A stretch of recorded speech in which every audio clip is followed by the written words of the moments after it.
भगवान श्री कृष्ण ने महाभारत काल में कलयुग का विस्तार पूर्वक वर्णन कर दिया था। इस कलयुग में लोग कैसे होंगे, लोगों का जीवन कैसे व्यतीत होगा, लोगों का व्यवहार एक दूसरे के प्रति कैसा हो, यह सब उस काल में ही बताया जा चुका है। यहाँ हम प्रस्तुत करने वाले हैं भगवान श्री कृष्ण द्वारा कलयुग में बताई गई 5 कड़वी बातें जो आज भी 100% सच हो रही है। महाभारत काल में पांचों पांडवों के मन में युग के बारे में यह जानने की जिज्ञासा थी कि उन्होंने भगवान श्री कृष्ण से एक बार पूछा कि कलयुग में मनुष्य कैसा होगा और लोगों के विचार कैसे होंगे और मोक्ष प्राप्ति कैसे होगी। ये प्रश्न सुनकर श्री कृष्ण ने पांचों पांडवों को वन में जाने के लिए कहा और साथ में ये भी कहा कि जो कुछ भी वहाँ देखो उसे मेरे पास आकर विस्तार पूर्वक वर्णन करना। भगवान श्री कृष्ण का आदेश पाकर वह पांचों भाई वन में चले गए। कुछ समय बाद ही वापस लौटे। फिर एक एक कर पांचों भाइयों ने जो वन में देखा था वही भगवान श्री कृष्ण से बताया। सबसे पहले युधिष्ठिर ने श्री कृष्ण को बताया कि उन्होंने वन में 2 सूंड वाले हाथी देखे। तब श्री कृष्ण ने कहा कि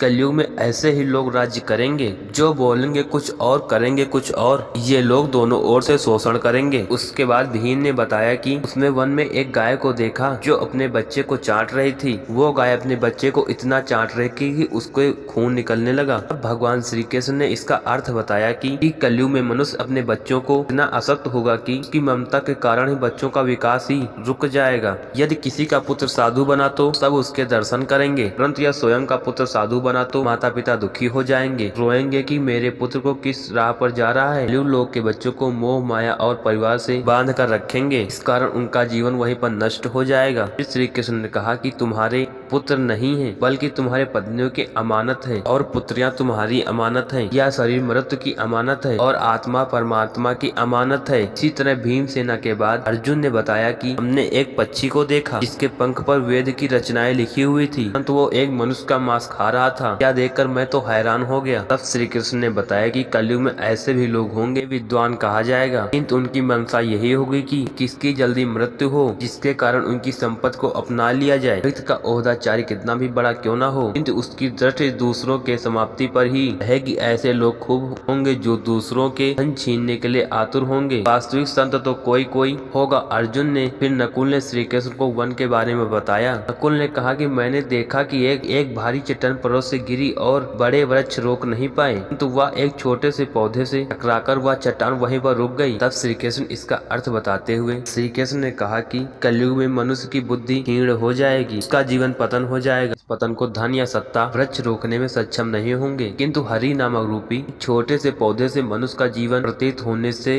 रुक जाएगा। हरि कीर्तन से मनुष्य की बुद्धि प्रकट होगी। अपने चारों भाइयों की तरफ सहदेव ने भगवान श्री कृष्ण से वन की बात बताई। सहदेव ने बताया कि उसने वन में अनेकों कुएं देखे जिसमें बीच में एक कुआं खाली था जो केवल सबसे गहरा था। श्री कृष्ण ने सहदेव का इसका अर्थ बताते हुए कहा कि इस कलयुग में धनी व्यक्ति अपने शौक के लिए पुत्री विवाह में बहुत धन खर्च करेंगे, परंतु यदि किसी को भूखे देखा तो उसकी सहायता करने में किसी कोई रुचि नहीं होगी। इंद्रियों की संतुष्टि मंदिरा पान मांस भक्षव उस पर धन खर्च करेंगे। तो लोग ऐसी आदतों से दूर होंगे। पर कलयुग का नहीं बल्कि परमात्मा का प्रसार होगा। दोस्तों ये था आज का वीडियो। इसमें हमने आपको बताया कि कलयुग के 5 कड़वे सच के बारे में। तो आपको इस वीडियो कैसी लगी मुझे कमेंट बॉक्स में अवश्य बताइएगा और ऐसी वीडियो देखने के लिए आप हमारे चैनल को सब्सक्राइब करें, साथ में वीडियो को लाइक शेयर जरूर करें। तब के लिए जय हिंद, जय भारत, वंदे मातरम।